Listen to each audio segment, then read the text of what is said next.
जो पत्र आपको मुझे मिले हैं और आपके पत्रों में तो कई प्रकार की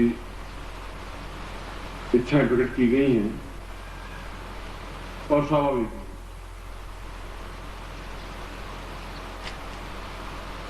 क्योंकि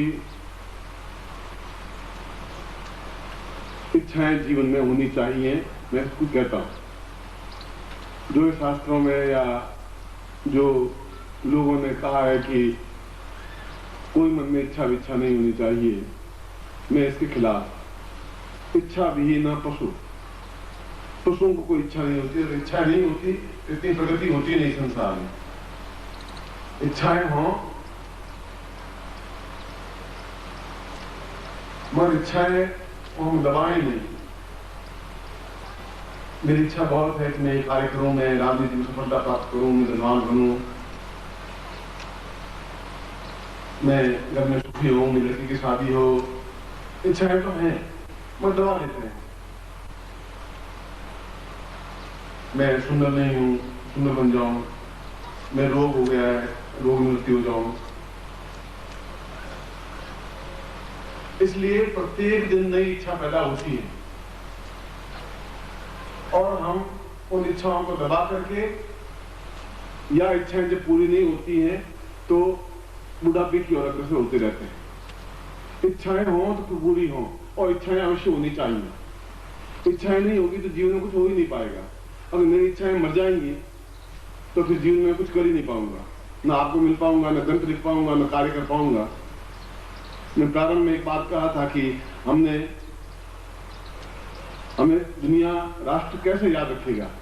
याद तब रखेगा जब आपके मन में कोई इच्छा पैदा होगी। इच्छा पैदा होगी और इच्छा की पूर्ति करेंगे, जब कुछ ऐसा कार्य करेंगे जो देश ने कभी नहीं किया। खुराना ने एक जीन का आविष्कार किया, मालूम किया, और वह नोबेल प्राइज को मिल गया उसको। और आज 6 साल से लोग जूझ रहे थे और बिल्कुल एक मानव की तरह दूसरी आकृति, दूसरा पुरुष बनाने में तैयार हो गए। उस जीन को, जिस जीन से आदमी पर्सनैलिटी बनती है, ठीक वैसा ही व्यक्ति बनाने में सफल हो गए। अभी आपने इन अखबारों में पढ़ा होगा तो हिंदुस्तान के अखबारों में भी कई निकला है और अमेरिकन अखबारों में भी निकला है।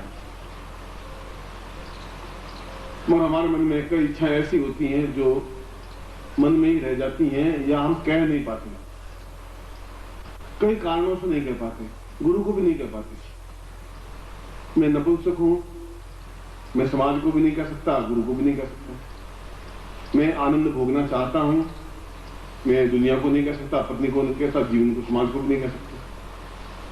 मैं जीवन में बहुत विदेश यात्रा करना चाहता हूं, मैं कहूंगा तो लोग हंसेंगे कि खाने को रोटियां नहीं, कैसे विदेश यात्रा करेगा। मैं बिल्कुल सौंदर्यशाली बनना चाहता हूं, मैं नहीं कर पा रहा हूं। ये मन की इच्छाएं मन में रह जाती हैं। तो क्या ये इच्छाओं को लेकर के मर जाएंगे? पहली बात तो हम मरना ही नहीं चाहते। मृत्यु जैसी कोई चीज संसार में होती ही नहीं है। यदि कभी आपका मेरा संयोग बना, यदि कभी आप मेरे साथ चल सके, यदि कभी ऐसा ही कोई शिविर को बद्रीनाथ में या केदारनाथ में या ऐसे स्थान पे लग सके, इच्छा है, और इच्छाएं मेरी अवश्य पूरी होती ही हैं। जो सोचा मन में वह जिंदगी पूरी हुई, और फिर भी इच्छाएं होती रहती हैं। एक ग्रंथ लिखूं, एक उपनिषद लिखूं, कोई ऐसा चीज लिखूं जो देश नहीं कर सकता वह करके दिखाऊं। नारायण उपनिषद नहीं लिख पाएगा देश, मैं लिख के दिखाऊं। मगर उन इच्छाओं की पूर्ति होनी ही चाहिए। और आज तक आपने जितने दिन के लिए 30 से 40 से 45 साल, आपके केवल 5% इच्छाएं पूरी हुई हैं। 95% आपकी इच्छाएं पूरी नहीं हो पाई। कई कारण हो गए होंगे उसमें। धन का अभाव हो गया होगा, या ताकत नहीं रही होगी, या क्षमता नहीं रही होगी, या जवान नहीं रहे होंगे, या समाज ने सुविधा नहीं दी होगी, या और कई कारण रहे होंगे। इसलिए एक बार में इच्छाएं पूरी हो जानी चाहिए। इच्छाएं पूरी 2 तरीके से हो सकती हैं। यदि इच्छाएं पूरी करनी है और ताकत के साथ करनी है, यानी तो इसके दो तरीके हैं। एक तरीका है मंत्रात्मक प्रयोग, मंत्र के माध्यम से प्रयोग। एक तरीका है तंत्रात्मक प्रयोग, जो कोई गुरु अपने शिष्य को नहीं देता, देना नहीं चाहिए गुरु को। क्यों नहीं देना चाहिए? कि क्या शिष्य सक्षम है, यह गुरु को पर जांचना चाहिए, आंकना चाहिए। क्या उन पर भरोसा है? क्या शिष्य को गुरु पर भरोसा है? एक सेठ है, उस सेठ के जेब में 5,000 रुपए हैं और उसके लिए 5,000 रुपए खर्च करे, क्यों करोड़पति लखपति है, और 5,000 रुपए खर्च करे या 2,000 रुपए खर्च करे तो कोई बहुत बड़ा घाटा उनके जीवन में नहीं आएगा। मगर हमारे जीवन में 5 पैसे भी नहीं है और मुझे 1,000 रुपए चाहिए, मांगने पर कोई देता नहीं, इच्छा है देता नहीं। तो मैं दो तरीके मेरे पास हैं। एक तरीका तो मैं उनको गिड़गिड़ाऊं, सेठ जी आप बहुत महान हैं, दानवीर कर्ण हैं, आपके समान कोई दाता नहीं है, आप बहुत क्षमतावान हैं, आप मुझे 1,000 रुपए दे दीजिए। और वो मालिक या अफसर आपको दे तो दे दे। भीख मांगने वाले गिड़गिड़ाते हैं, आपके सामने गिड़गिड़ाते हैं, आप 5 पैसे नहीं देते। वे अंधे दूल्हे लंगड़े बनने की कई नाटक करते हैं, स्वांग करते हैं, पर नहीं देते, क्योंकि उनके पास वह क्षमता नहीं है कि आपको द्रवित कर सके, आपको कन्विंस कर सके, और आप नहीं देते और वो भिखारी चला जाता है। एक दूसरा रास्ता भी है कि उसके पास 5,000 रुपए हैं और एक गुंडा टाइप आदमी लाल रुमाल बांधे हुआ आया, सीधा गला पकड़ा, निकाल सारे 1,000 रुपए निकाल, खुद ही का कुछ नहीं, कुछ सुनना मैं चाहता हूँ, ये चाकू पसली घुस रहा है, अब फटाक निकाल 2,000 रुपए दे। ये पहली जो चीज है वो मंत्र है, ये दूसरी चीज बता रहा हूं, ये तंत्र है। बस हम देवताओं को कहें, कब तक गिड़गिड़ाते रहेंगे देवताओं को? हे लक्ष्मी माता, हे लक्ष्मी माता, हे लक्ष्मी माता, लक्ष्मी माता, लक्ष्मी माता, मुंह घुमा के बैठ गए उधर।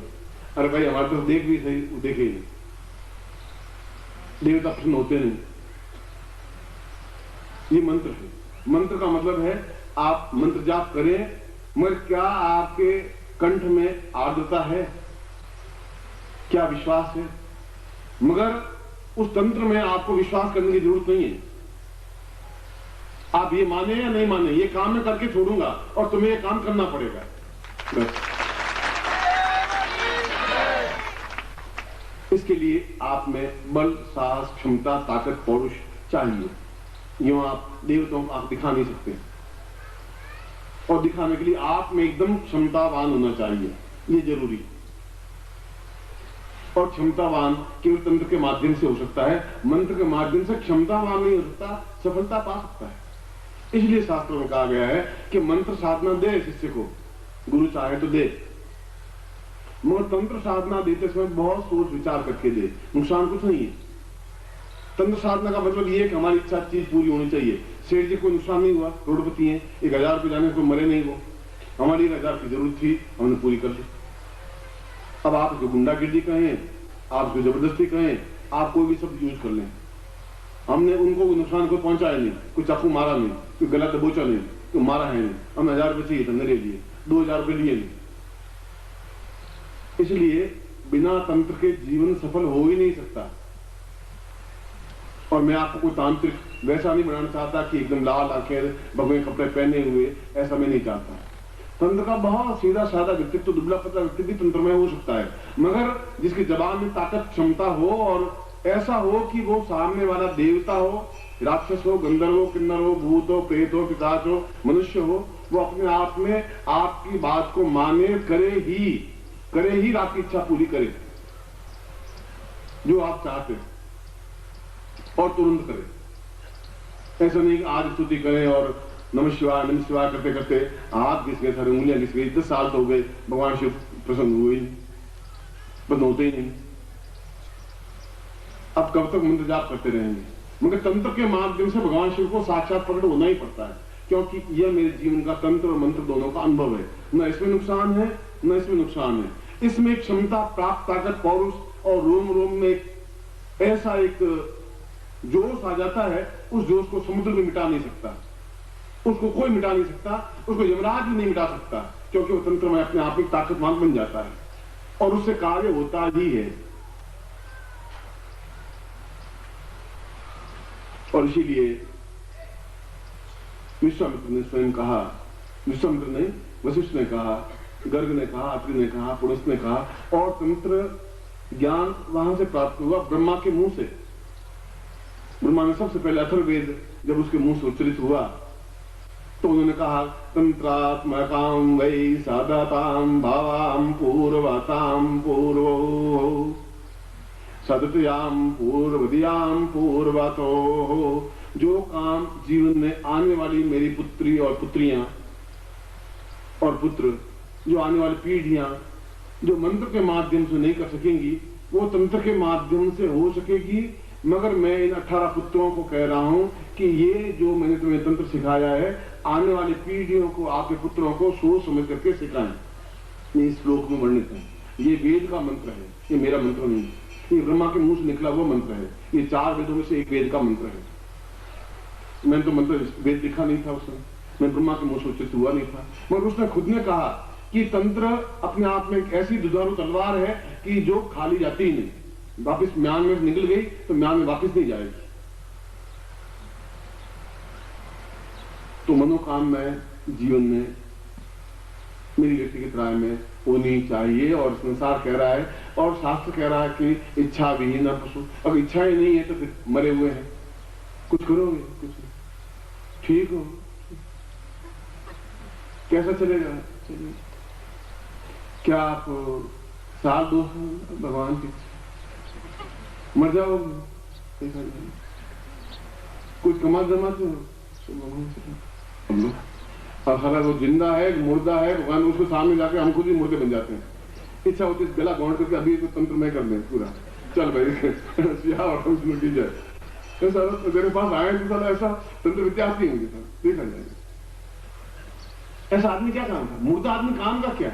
जिसमें हंसी नहीं हो, विनोद नहीं हो, क्षण नहीं हो, दूसरों को प्रसन्नता नहीं दे सके, अपना काम संपन्नता नहीं दे सके, अपने बल पौरुष ताकत क्षमतावान नहीं हो सके, यमराज की छाती में लात नहीं मार सके, वो आदमी नहीं हो सकता, वो शिष्य नहीं बन सकता।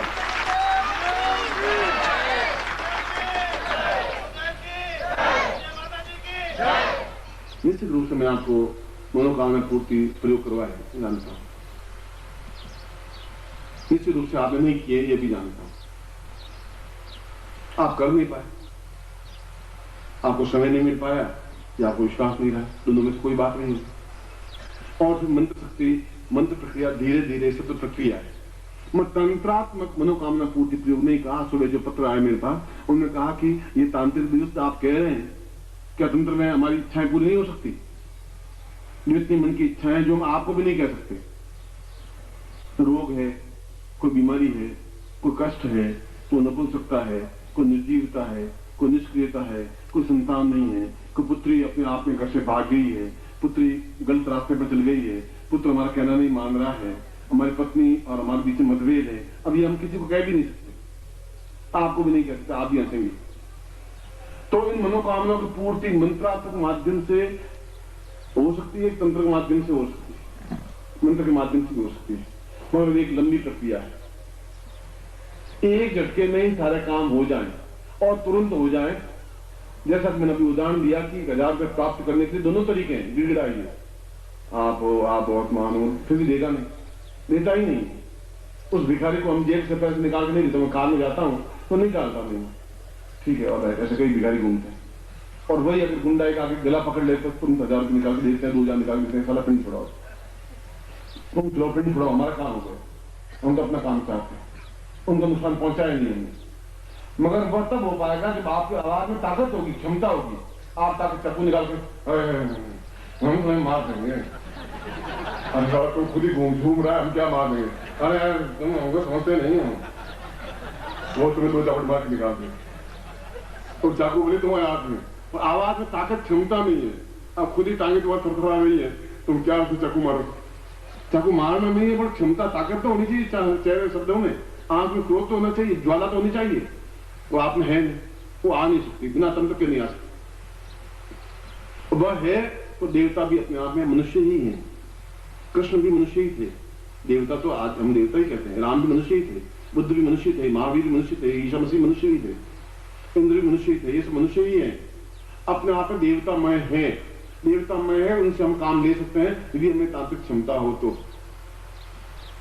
मातंग जी को वश में करना बहुत आसान तो था नहीं, और मैंने कह दिया था कि आज 1-2 लोग आएंगे तो आएंगे, जो करवा देंगे, और उम्मीद मुझे नहीं है। मैं तुम लोग बहुत जिद्दी हो, बहुत हठी आदमी हो, कि चाहे वर्षा हो चाहे ओले पड़े चाहे बरसा, मैं तुम नहीं रुक सकते, ये मैं देख लिया मैंने बाप। आज क्योंकि तो 4-5 बजे से 40 वर्षा हो ही रही बराबर, और तुम कोई 10 मील से, कोई 20 मील से, कोई 25 मील से दिल्ली है, और ये तो सिर्फ पिलानी से आता है, रोज पिलानी जाता है, रोज पिलानी आता है, कम से कम 150-200 किलोमीटर जाता है, 200 किलोमीटर रोज आता है, जाता बस में जाना आना ही बस एक रहता है इसका।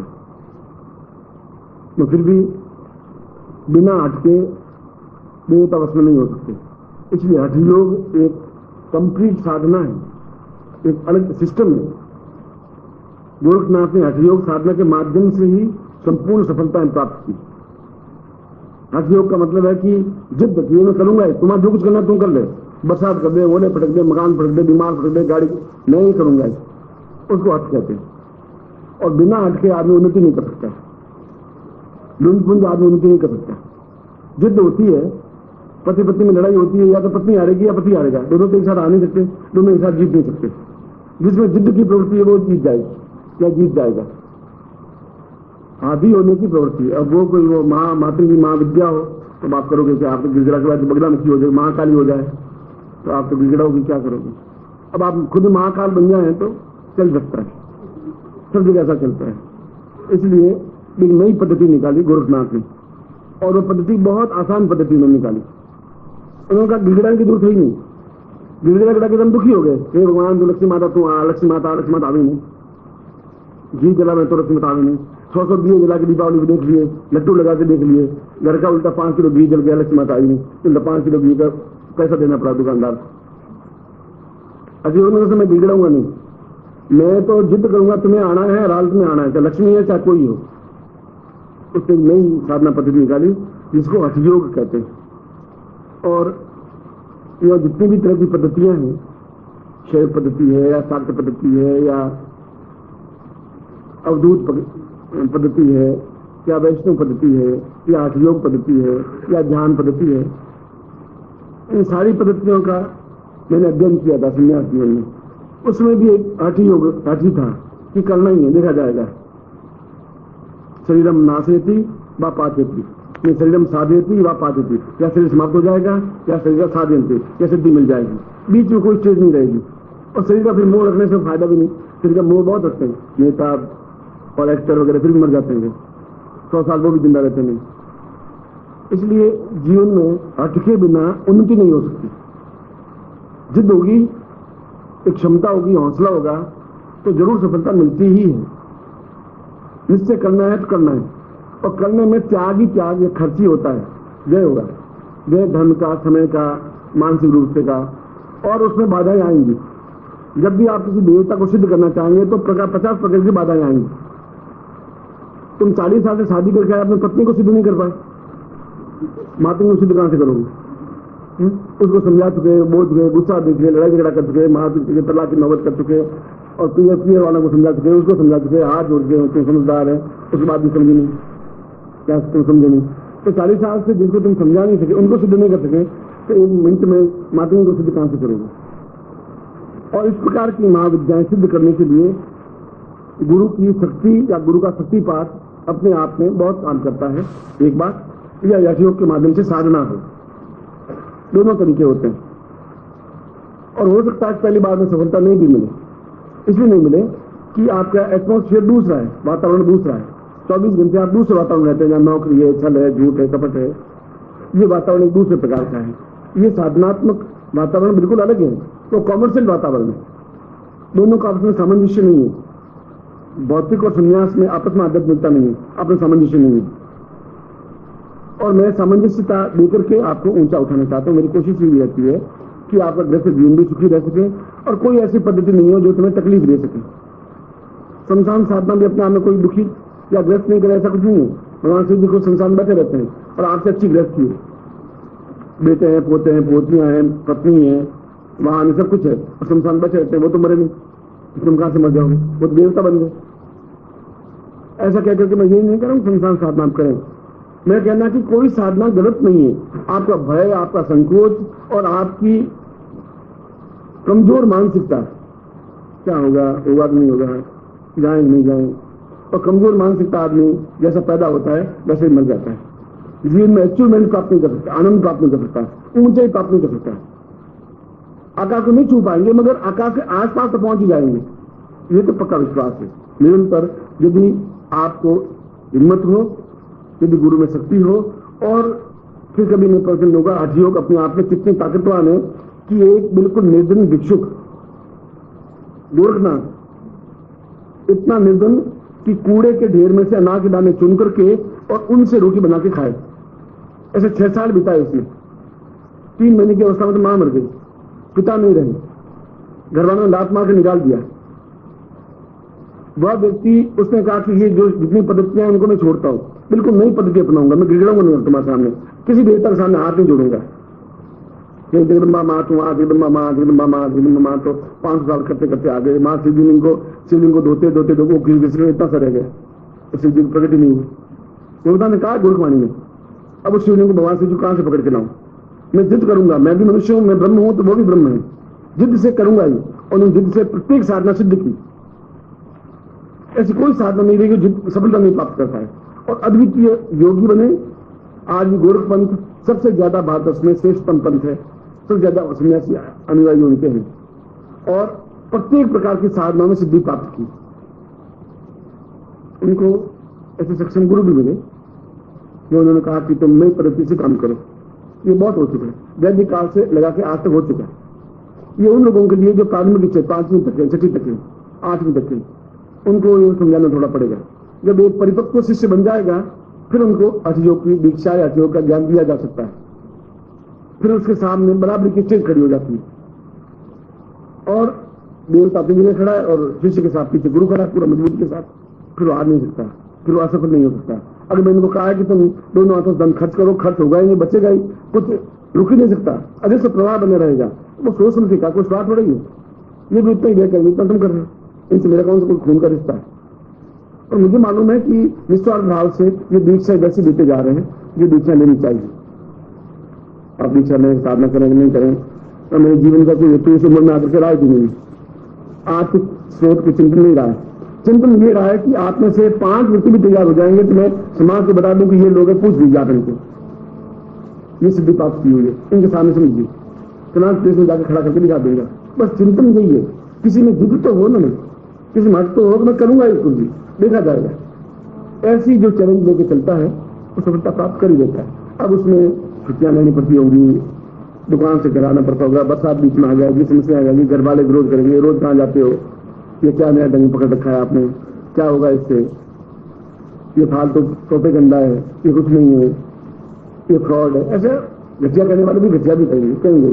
कुत्ते को मैं सैल खिला के देख लिया फिर भी भौंका, चक्कर खिला के देखा तभी भौंका, डंडा मार के देखा तभी भौंका, तो कुत्ता भौंकी जाएगा। हमारे घर में श्वान जो है वो किसी भी रूप में ये भौंकेंगे भौंकेंगे, आप सुनते रहिए। सुखी ग्रस्त जीवन का एक ही सार है कि पत्नी बोलती रहे, आप सुनते रहे। बिल्कुल जब थक जाए तो पानी गिलास पीजिए, थक गई होगी तुम आधे घंटा और बोलना है कि पानी गिलास पी ले, क्यों गिलास सूख रहा होगा ना, तो पी ले। क्योंकि उसने कहा तो सुना है, अभी उसने कुछ कह रहा है तुम क्या आधे घंटे सीख रहे हो, आधे घंटे सीख रहे हो क्या, वो झगड़ा हो गया नहीं, उसके बाद वो कहना बंद कर देंगे। इसका क्या है, सुखी ग्रस्त जीवन का एक ही मूल मंत्र, वो भी गुरु समझाएगा। और कौन समझाएगा, वो भी गुरु समझाएगा ना, झगड़ा हो नहीं सकता। और माता जी कुछ क्या मैं सुनता रहता हूँ, उन्होंने सुना कुछ कहा था नहीं क्या। मैं तो दिल्ली में वो साधुओं बारे सोच रहा था कि मैं सीख रही हूँ 15 मिनट से, सीख रही हो गया। अच्छा क्या कहा तुमने, अब क्या कहना हो गया बाद में, हमारे तो 50 साल लड़के हुए नहीं, तो आप तो सिर्फ श्रोता बनिए बस खत्म, और इधर से सीधा निकल जाए। आप बाकी सोच करिए कि कितना अच्छा है, फिल्म कितनी अच्छी चल रही है, उस फिल्म कितना अच्छा है, हीरो का सब देख रही है, वो सीखते गिलास जरूर पिला दीजिए गिलास, और आधे घंटे तुम थोड़ा और बोलना है, कुछ आनंद आ रहा है तुम्हारा बोलने से, एकदम ऐसा मधुर वातावरण बन रहा है कि तब तो हो रहा हूँ, बहुत अच्छा लग रहा है। फिर काम गले झगड़ा हो, तुम सामने बोलते हो गले झगड़ा हो, बोलो मत। ये सुखी ग्रस्त जीवन का सारे जो मेरे जीवन का अनुभव है वो समझाना। अगर हमारे लड़े झगड़ा होते नहीं, कोशिश करता हूँ तब मैं बोलूँ तो वो तो हो जाती है, बोलती नहीं। तो मैं गलती कुछ कहता हूँ। बाकी पति पत्नी हुई क्या लड़ाई झगड़ा नहीं करा, वो पति पत्नी नहीं कराते। पति पत्नी का मतलब है लड़ाई झगड़ा करे। एक लड़की कोई 18-19 साल की थी और उसने सेकंड मैरिज की थी। पति था करीब 45 साल, लड़की थी 17 साल। दोनों हनीमून मना रहे थे। तो कोई बहुत दूर जगह पर एक जंगल में एक होटल था, बहुत अच्छा, तो होटल में गए। काउंटर पर जाके लिखा कि एक रूम चाहिए। उसने कहा आप नाम लिख लीजिए। नाम लिख दिया, एड्रेस लिख दिया, ये आपकी क्या लगती है कि वाइफ? उसको डाउट हुआ, ये 45-50 साल का, ये वाइफ 17 साल की, वाइफ नहीं कहा। उसने कहा कि लड़की को भगा के लाया तो होटल बदनाम हो जाएगी, कल को पुलिस हो जाएगी। लेकिन वाइफ है तो लड़की का लिखो क्यों नहीं, वाइफ है, बोलती क्यों नहीं? समझा तुमने बोलते हुए? हाँ वाइफ समझ गए कि वाइफ नहीं है, क्लियर हो गया।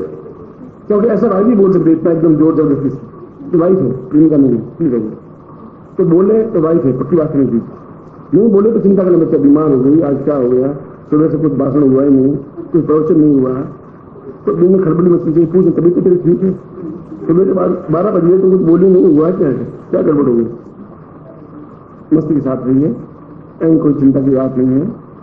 और वास्तव में आज मेरे साथ बहुत ज्यादा हो रही थी, फिर भी मैंने यही कहा कि हज योग और मार्ग में अवरोध आएंगे, बाधक आएंगे, पाप आएंगे बीच में। और मैंने कहा कि शास्त्रों में कहा है, वैसे तो वंशी में पाप जो है, पिछले जीवन के जो पाप है, जो छल है, जो हमारी न्यूनता रह गई है, तो वो कई रूपों में बन जाती है। पाप अपने आप में कोई मनुष्य आकर नहीं बनता, पत्नी के रूप में आता है, पति के रूप में आता है, बेटे के रूप में आता है, भाई के रूप में आता है, संबंध के रूप में आता है, गरीबी के रूप में आता है। कहीं कहीं आके खड़ा होता ही आपके सामने, और वो हमेशा आपको सन्मार्ग से वापिस गलत और प्रवृत्त करेगा। क्या करेगा? पति भी ऐसे होते हैं, राक्षस वृत्ति के होते हैं, फिर पत्नी नहीं, वो भी अपना हरदम डाउटफुल रहती है। तुम कहानी अगर गई थी तो 15 मिनट वहां क्या करेगी? गई क्यों? हुआ क्या? अब क्या गया था, गया भीड़ थी, बरसात हो गई थी, लेट हो गई थी, क्या हो गया? कोई बात। अब उस आदमी को क्या समझाए? ऐसे लोग होते हैं, इनका जीवन ऐसे चलता है। इसलिए आज आपने हजयोग साधना का पहला पैर भरा है, कैसे बैठे, मुझे अच्छा लगा कि तुम हजयोग साधना कर सकते हैं, सफलता प्राप्त कर सकते। अब मैं आपको मातंगी साधना के बारे में कल समझाया था कि मातंगी साधना का मतलब है कि हमारी मनोकामनाएं पूर्ति हो, हम जो मन में इच्छा करें और वैसी इच्छा करें जो हमारे अनुकूलता में आ सके, 4 से सीधे आगे आ सके, और हम उस तरफ ऐसे वातावरण बन जाए कि हम सफलता की ओर अग्रसर हो सके।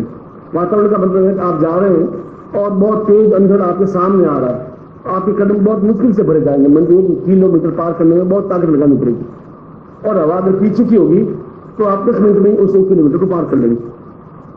हवा के दोनों रुखों में अपने आप में बहुत अंतर आ जाएगा। साधना करने का मतलब है कि पूरी हवा आपको पीछे फोर्स कर रही है और आप तेजी से उस मंदिर को पार कर रहे हैं।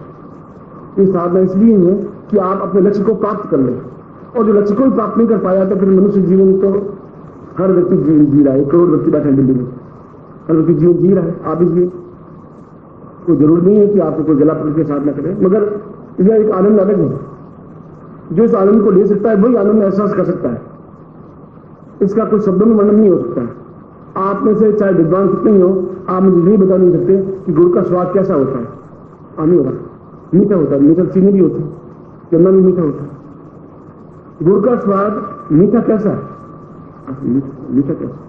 गुड़ का स्वाद अलग है, चीनी का स्वाद अलग है, आप दोनों को डिफेंस कर नहीं सकते। आप कुछ भी कर दे, 500 कंट्री में गुड़ का स्वाद नहीं बता सकते, तो साधना में आनंद क्या है उसका वर्णन नहीं कर सकते। गोरखनाथ को क्या आनंद आया हजयोग में, गोरखनाथ नहीं समझा सके, और अंत में कहा कि उस आनंद को नहीं एहसास करता। कभी ने कहा कि लाल मेरे लाल की जिद देखो कितने लाल, लाल ही देखने में गई, मैं भी हो गई लाल, मैं तो लाल एकदम हो गया हूँ उस भगवान के रंग में। अब मैं क्या बोलूं? अखट कहानी प्रीत की, अखट कहानी है, अखट जो कहीं नहीं जा सकती। कई बार ऐसी होती जो हमारी जवान शब्द साथ नहीं देती।